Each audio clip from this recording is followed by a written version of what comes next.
अदब नाज़रीन, मैं सनम एजाज, देख रहे हैं आप न्यूज़ एट 6 सनम के साथ। और 6 बजे क्या कुछ दुनिया में हो रहा है, क्या कुछ हुआ है, उसको हम तफसील के साथ आपके सामने बयान करेंगे न्यूज़ एट 6 में। और न्यूज़ एट 6 में सबसे पहले हम जम्मू कश्मीर का ही रुख करेंगे और ख़ासतौर पे जम्मू का सरमाई दारुल खिलाफा जम्मू, और जम्मू में हालात, अक्कासी और ये मामलात, इन पे जम्मू में सूरत-ए-हाल कुछ न कुछ बदलती नज़र आ रही है। जम्मू में चैम्बर ने अभी कुछ देर पहले मीटिंग भी की है। हमारे पास खबरें जो मिली हैं उसमें अगले इस शनिचर को हड़ताल बंद की कॉल की अपील भी की है जम्मू चैम्बर ने, और कुछ सियासी जमातों ने भी उन्हें अपना सपोर्ट देने की बात की है। क्या कुछ असल सूरत-ए-हाल है वो हम तस्वीर भी आपको दिखाएंगे। जम्मू चैम्बर की प्रेस कॉन्फ्रेंस हुई है, उन तस्वीर के साथ साथ रितिका राजपूत मुझे जम्मू से ज्वाइन करेंगी, मुझे संजय बारू भी जम्मू से ज्वाइन करेंगे। संजय बारू बीजेपी के बड़े नेता हैं और रितिका राजपूत हमारी नुमाइंदा जम्मू में। हम पहले रितिका से ही जानना चाहेंगे। अगर रितिका, बहुत बहुत शुक्रिया मुझे ज्वाइन करने के लिए। ज़रा बताइएगा फैसला क्या हुआ? आपने पूरी इस पीसी प्रेस कॉन्फ्रेंस को कवर किया, क्या फैसला हुआ और किस किस पार्टी, किस किस संगठन ने इन्हें सपोर्ट करने की बात की है, किस मुद्दे को लेकर बात हुई है? जी बिल्कुल, मैं आपको बता देना चाहती हूँ कि president of chambers of commerce and industry Shri Arun Gupta ji की तरफ से जो प्रेस कॉन्फ्रेंस रखी गई थी, उन्हीं के समर्थन में युवा राजपूत सभा पुरानी मंडी के तमाम सदस्य जो थे वो भी शामिल हुए थे। और उन्होंने ये अनाउंस किया है कि शनिवार को पूरा जम्मू को बंद रखेंगे। ये बंद जो है, ये एक तरीके की नाराजगी जो है, ये प्रॉपर्टी टैक्स को लेके वो अपना विरोध प्रदर्शन कहीं ना कहीं सरकार को दिखा रहे हैं। और उसी के साथ आपको बता दें कि कांग्रेस पार्टी ने भी अपना समर्थन जो है वो जम्मू बंद को देने की बात कही है। और इसी के चलते आपको बता देना चाहते हैं कि उनका कहना है कि उन्होंने जम्मू बंद को लेके ये जो कॉल है, ये प्रेस कॉन्फ्रेंस के जरिए हर एक आदमी तक पहुंचाने का कार्य किया है। परंतु ट्रांसपोर्टर्स की अगर मैं बात करूं, दुकानें तो बंद रहेंगी, परंतु ट्रांसपोर्टर्स के साथ भी हमारी बात हुई है। उनके प्रधान के द्वारा ये कहा गया है कि वो लोग गाड़ियों के आने जाने को बंद नहीं कर सकते, क्योंकि ऐसा करने से पहले उन्हें कम से कम एक हफ्ता पहले इस चीज की कॉल देनी पड़ती है। अलग अलग स्थानों पे गाड़ियां चलती हैं, काफी ज्यादा लोग सफर करते हैं, इसलिए गाड़ियां फिलहाल बंद नहीं रहेंगी, परंतु शनिवार को बाकी कामकाज बंद रहेगा। जम्मू में शनिवार को बंद रहेगा, ट्रांसपोर्ट खुला रहेगा। ट्रांसपोर्टरों से मेरी सहयोगी रितिका राजपूत ने बात की है। बहुत शुक्रिया रितिका राजपूत। संजय बारू बीजेपी के बड़े नेता जम्मू से मेरे साथ ज्वाइन कर रहे हैं। संजय, आपको कई महाजों पे कहीं न कहीं अवाम के सामने खड़ा हो चुकी है, और इन महाजों में पहले डोजर, और डोजर पे अवाम ने जम्मू कश्मीर में सरकार ने भी डोजर से कोई लिहाज नहीं देखा, और अवाम ने भी, खासतौर पे हमने जम्मू में भठंडी के पास वो पथराव भी देखा जिसमें सरकार को चारूशाह ने चित करने की कोशिश की। अभी वो डोजर का मामला चल रहा था कि सरकार प्रॉपर्टी टैक्स के मामले को लेकर आई, और प्रॉपर्टी टैक्स में भी सरकार को कहीं न कहीं बैकफुट पे आना भी पड़ चुका है। अवाम में नाराजगी है, और प्रॉपर्टी टैक्स की अभी बात चल रही थी कि एक और फरमान सरकार का आ गया, वो एपटेक का मामला था। उस एपटेक पे लगातार इस हफ्ते से हम देख रहे हैं, चाहे वो जम्मू सूबा हो, जम्मू प्रांत हो या कश्मीर सूबा, दोनों जगहों पे अवाम में, खासतौर पे युवा नौजवानों में गम गुस्सा देखने को मिल रहा है। संजय बारू से हम जानना चाहेंगे। संजय, बहुत बहुत शुक्रिया, बहुत बहुत धन्यवाद आपका। संजय जी, संजय बारू से हम कोशिश करें राब्ता हो जाए और हम बताएं अपने नाजरीन को हुक्मनामे की बात। तो हुक्मनामे की बात में ये संजय बारू, बहुत बहुत शुक्रिया। अगर आप मुझे ज्वाइन कर चुके हैं तो जरा बताइएगा हम आपसे।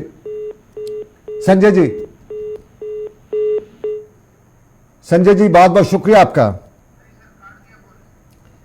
संजय बारू से हम कोशिश करेंगे दोबारा राब्ता होगा, लेकिन तब तक जब तक उनसे राब्ता होता है हम अगली खबर की तरफ चलते हैं। और अगली खबर आपको बताएं, सरकार का फरमान, सरकार का हुक्मनामा। और अगली खबर में सरकार का हुक्मनामा आज शाम गए जारी हुआ। सुबह सुबह लगभग 11 बजे के करीब एक हुक्मनामा जम्मू कश्मीर पुलिस के अहदेदारों तरफ से जारी हुआ, और उस पुलिस ऑर्डर में एडिशनल DYSP आदिल मुश्ताक जो SDPO नौगाम में, उनको अटैच करने के अहकाम जारी किए गए, और उन्हें अटैच जो है वो DIG क्राइम के साथ किया गया। अभी वो खबरें बाज़गश्त चली रही थी, अभी उस पर बहस चली रही थी, पूछा जा रहा था, समझा जा रहा था कि क्या वजह हुई कि नौगाम के DYSP को क्यों अटैच किया गया। कुछ लोगों ने अपने अपने तरीके से राय दी कि एक और खबर आ गई बांडीपोरा से, और बांडीपोरा का एडिशनल SP को भी आर के गोयल जो सेक्रेटरी हैं जम्मू कश्मीर के, chief secretary, additional chief secretary, उनके अहकाम के मद्देनज़र उन्हें जो है पुलिस हेडक्वार्टर के साथ मुंसलिक करने के अहकाम जारी हुए। ये ऑर्डर्स अचानक आना और इसके पीछे का क्या मामला है, ये कुछ लोग समझ नहीं सके कि क्या हुआ, किन हालात, किस पस मंज़र की तरफ से मैं ये ऑर्डर्स आए हैं, लेकिन ये ऑर्डर आ गए। संजय बारू मेरे साथ ज्वाइन कर चुके हैं। बहुत बहुत शुक्रिया संजय जी। नमस्कार पूनम जी। नमस्कार संजय जी। पहले डोजर, उसके बाद प्रॉपर्टी टैक्स, उसके बाद आज ये एपटैक का मामला। कश्मीर में ऑलरेडी बीजेपी को बहुत कम सपोर्ट था, मैं उसे नेग्लिजिबल सपोर्ट कह सकता हूं। जम्मू में बीजेपी को किसी हद तक सपोर्ट था और अच्छा खासा सपोर्ट था। ये सारे ऑर्डर जो हैं, ये सारी मामला जो हैं, ये बीजेपी के गले पड़ते जा रहे हैं। क्या चुनाव लड़ने का कोई प्रोग्राम नहीं है जो इस तरह से आपकी हालत होती जा रही है? अब ट्रेडर्स का जम्मू का चैम्बर आपके खिलाफ भी आज प्रेस कॉन्फ्रेंस दे रहा है। कुछ समझ आ रहा है बीजेपी को क्या हो रहा है, आने वाले वक्तों में क्या हो सकता है, इसके क्या परिणाम निकल सकते हैं? सनम जी, ये जो दो प्रश्न आपके बिल्कुल भिन्न हैं। एक तो आपने बात की है कि भारतीय जनता पार्टी के केंद्र में सरकार है और ड्यूटी एडमिनिस्ट्रेशन की तरफ से ऐसे डिसीजन कुछ आ रहे हैं तो बीजेपी को चुनाव लड़ना है तो नहीं लड़ना है। मैं एक चीज बताना चाहता हूं कि भारतीय जनता पार्टी की जो पॉलिसीज रहती हैं वो खाली चुनाव को देख के नहीं होती हैं। माननीय प्रधानमंत्री मोदी जी ने बड़ी स्पष्टता के साथ कहा है कि हम आजादी के अमृत महोत्सव में हैं, 75 वर्ष आजादी के हुए हैं और जब 100 वर्ष आजादी के हों तो देश मजबूत हो, हम उसके लिए काम कर रहे हैं। और दूसरा प्रश्न जो ये आपने प्रॉपर्टी टैक्स की बात की है, तो ये ठीक है, कहीं ना कहीं मैं पार्षद हूँ म्युनिसिपल कॉर्पोरेशन में। पिछले 2-2.5 साल से लगातार इस पर चर्चाएं रही हैं, बड़ी बार बयानबाजी हुई है, सभी पार्टियां इस पे चर्चा करती रही हैं।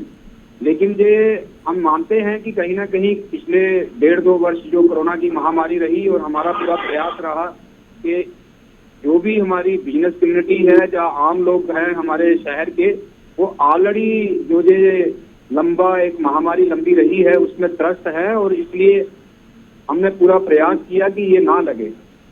लेकिन सनम जी, कहीं ना कहीं ये प्रॉपर्टी टैक्स तो एक ऐसा शब्द अपने आप में है कि जब भी प्रॉपर्टी टैक्स कहीं सुना जाता है, बोला जाता है, तो एकदम आम आदमी को लगता है कि पता नहीं कितना बोझ हम पे पड़ने वाला है।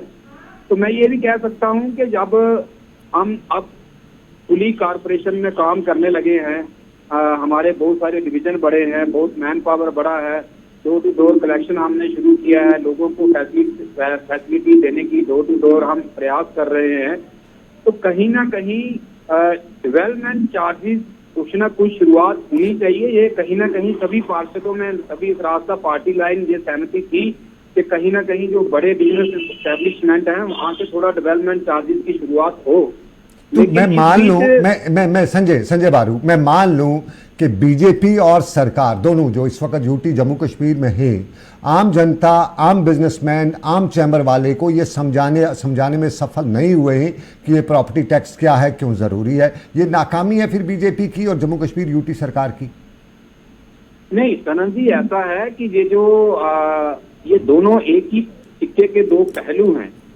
कि एक तरफ जो सरकार है वो लोगों के लिए है, लोगों की डेवलपमेंट के लिए काम कर रही है, और आप देख रहे होंगे जम्मू कश्मीर में जिस तरह का बदलाव पिछले 4-6 वर्षों में हुआ है, जितने एजुकेशनल इंस्टीट्यूट जम्मू कश्मीर में आए हैं, चाहे आप जम्मू शहर हमारा स्मार्ट सिटी में आया है, कश्मीर का जो शहर हमारा श्रीनगर शहर है वो भी स्मार्ट सिटी में है, तो बहुत सारा पैसा केंद्र सरकार जो है जम्मू कश्मीर में डेवलपमेंट के लिए लगा रही है। लेकिन आप एक ऐसा है कि आने वाले समय में जो चीजें तो बन रही हैं, जहां अभी हमारा तवी रिवर फ्रंट का काम बड़ी तेजी से चल रहा है, इसी वर्ष वो कंप्लीट हो जाएगा। स्मार्ट सिटी का काम भी अगले वर्ष तक जो कार्य चल रहे हैं। आप स्मार्ट सिटी नहीं, आप पते की बात करिए आप, तो ये पॉइंट मेरा पॉइंट एक और है। चलिए मान लेते हैं संजय बारू, मान लेते हैं ये जनहित में है, ये पब्लिक इंटरेस्ट में है, ये दोनों चीजें, यानी ये डोजर भी जनहित में था और साफ जाहिर है पब्लिक इंटरेस्ट में था, उसको कहीं ना कहीं कुछ गलत इस्तेमाल भी हुआ, लेकिन जनहित में है और जनहित में था। और दूसरी बात, ये जो प्रॉपर्टी टैक्स ये भी जनहित में, लेकिन जम्मू से लेकर कश्मीर प्रांत तक यानी दोनों सूबों में जनता और खासतौर पे युवा पीढ़ी जो है, एक एपटेक कंपनी को लेकर सरकार को, बीजेपी को चारों सुबह शाम बददुआएं देती है। उस एक कंपनी के लिए आपने पूरे जम्मू कश्मीर के युवा को अपने खिलाफ कर लिया है। क्या उसका एक कंपनी को फायदा है या क्या है, वो अलग सी बात है, लेकिन एक कंपनी के लिए क्या बीजेपी के क्वार्टर्स में इस चीज पे चर्चा हो रही है कि हमारा क्या भविष्य होगा? देखिए सनन जी, ये जो आज का आपका जिस विषय पे आपने जिस चर्चा के लिए मुझे निमंत्रण दिया है, मैं पार्टी का जो है ऑफिशियल प्रवक्ता नहीं हूँ, बिल्कुल नहीं है, लेकिन क्योंकि ये हमारी कारपोरेशन के रिलेटेड इशू है, इसलिए मैं आपके सामने बैठा हूँ। सबसे पहले तो मैं इसी पे बात करना चाहूंगा, क्योंकि जहां तक आपने बात की है कि जम्मू कश्मीर का पढ़ा लिखा युवा, तो मैं पहले युवा की बात करूंगा। आज मैं भी पार्षद हूं, हम रोज लोगों में रहते हैं, दिन रात काम करते हैं, और जब से ये प्रॉपर्टी टैक्स की बात आई है तो जनरली हम छोटी छोटी नुक्कड़ सभाएं, छोटी छोटी बैठकें मोहल्लों में कर रहे हैं, और कहीं ना कहीं ये जो पढ़े लिखा तबका की आप बात कर रहे हैं, तो मैं बिल्कुल मानता हूँ कि एक इंटेलेक्चुअल कम्युनिटी हमारे जम्मू शहर में है, और इसमें ठीक है। कुछ लोगों का ये भी मानना है कि अभी बिल्कुल मत लगे, लेकिन जनरल एक जो मासिस में बात निकल के आ रही है कि ठीक है, लगे भी अगर तो कम से कम इसका वो जो लिमिट है थोड़े से ये स्टार्ट हो, और किसी पर ये ज्यादा बर्डन ना बने, बट ना लगे ऐसा कोई जनरल ऐसा कोई है नहीं। और जहां तक आपने ये जो कंपनी की बात की है, इसका जवाब तो प्रशासन दे सकता है, एलजी साहब दे सकते हैं, या ब्यूरोक्रेट दे सकते हैं जो जम्मू कश्मीर को चला रहे हैं।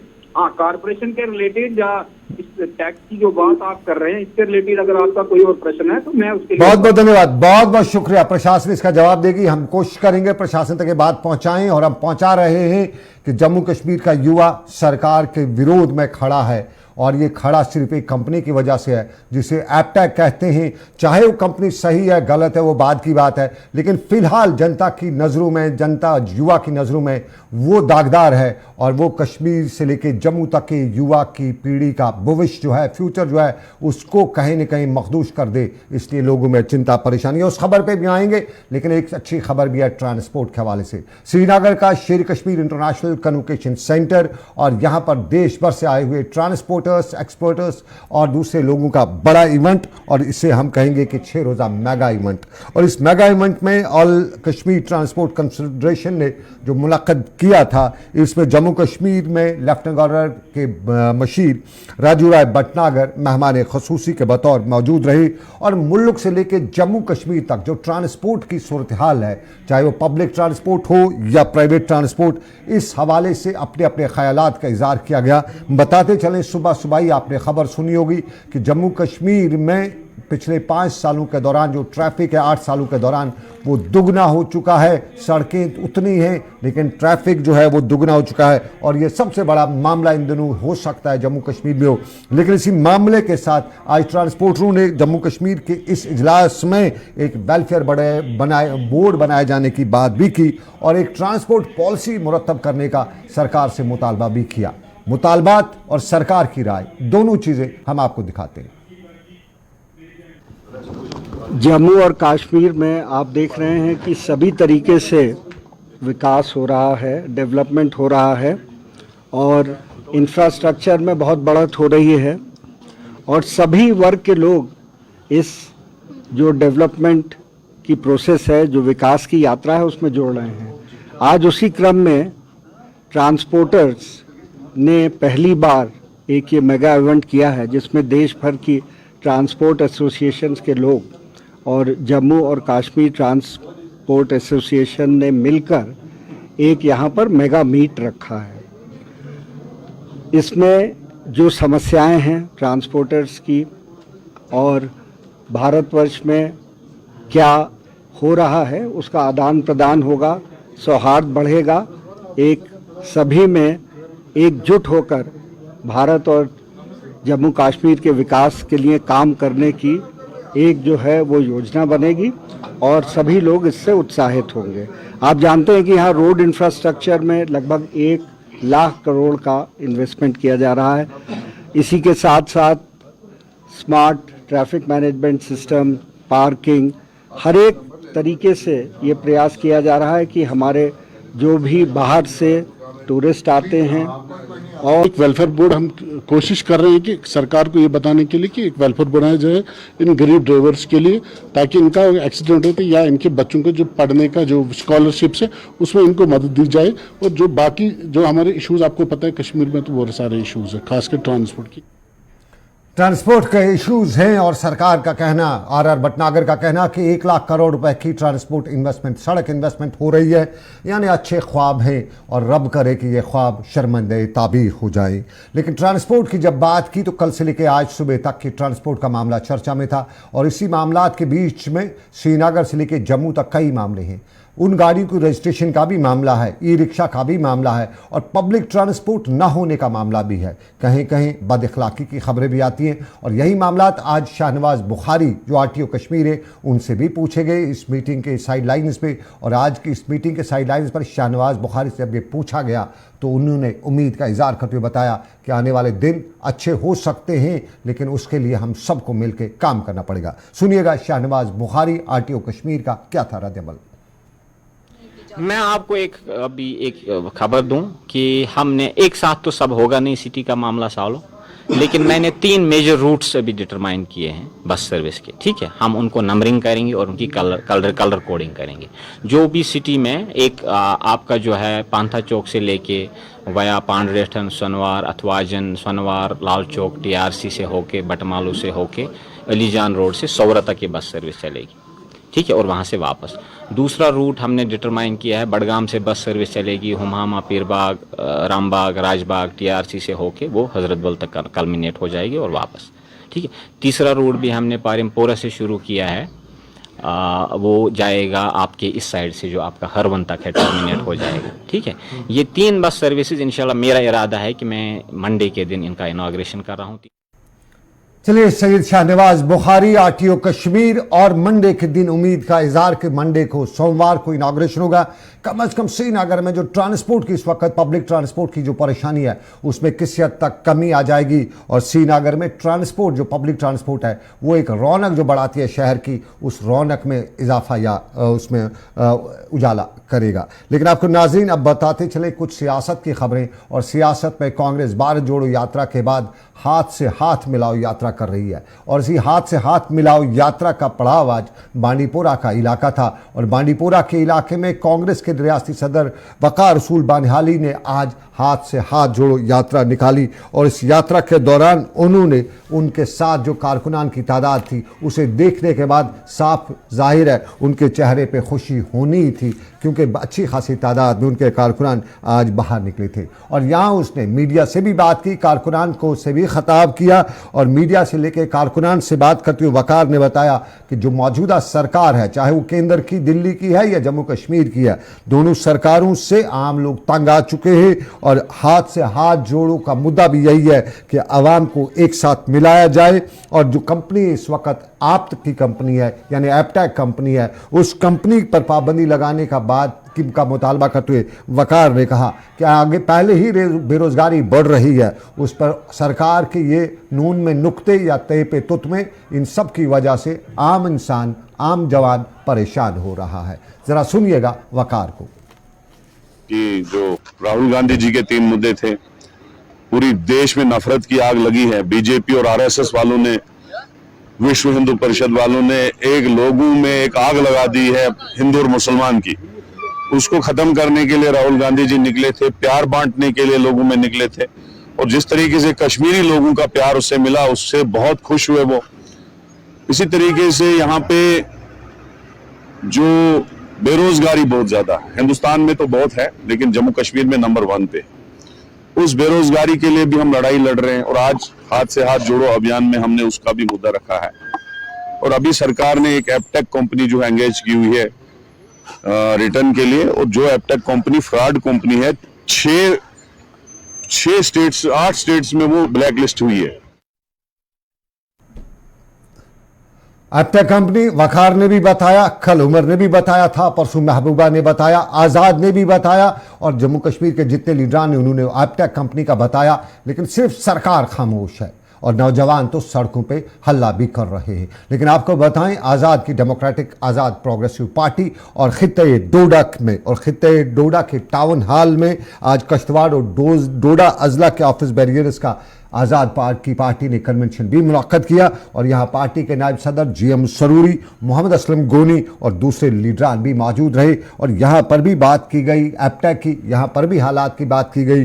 ताहम यहाँ पे तरजीह इस बात को दी गई कि निचली सतह पे पार्टी को मजबूत करना है। अब्दुल मजीद बानिहाली से लेके सरूरी ने जम्मू कश्मीर की मजमूई सूरत तो बयान की, लेकिन सरूरी ने तो अफसोस का इजहार भी किया।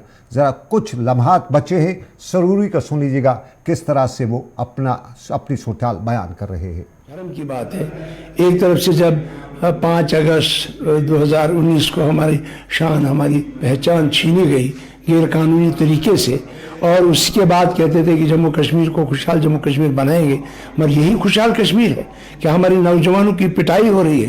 जो SSRB में जो पहले उन्होंने SI वगैरह किया, अकाउंट्स अफसर की अकाउंट्स कलर की जो सिलेक्शन करनी थी उसमें भी घपला लिया, वो तो साबित हो गया, फिर कैंसिल करनी। और आज चलिए, GM सरूरी अफसोस का इजहार कर रहे हैं और ये अफसोस की बात सिर्फ GM सरूरी ने नहीं की, आज़ाद ने भी की है, उमर अब्दुल्ला ने भी की है, महबूबा मुफ्ती ने भी की है और अपनी पार्टी के सईद अल्ताफ़ बुखारी ने भी की है। सब ने एप्टेक की कंपनी के हवाले से सरकार के सामने बड़ा मामला उठाया है, लेकिन सरकार की तरफ से कोई जवाब अभी तक नहीं आया है। और आपको बताएं, ये जम्मू में आज साफ तौर पे दिख रहा था जब नौजवानों पे पानी भी छिड़का जा रहा था, हल्का फुल्का लाठीचार्ज भी किया जा रहा था, लेकिन वक्त इजाज़त नहीं देता आगे बढ़ने की। तो फिलहाल 6 बजे के स्पेशल न्यूज़ एट 6 में सनम को इस उम्मीद के साथ दीजिए इजाज़त कि रब्बे कायनात की मर्जी। अगले बुलेटिन में होगी आपसे फिर मुलाकात। आप रखिए अपना ख्याल। अल्लाह आपका मेरा सबका निगहबान हो। अल्लाह हाफिज़।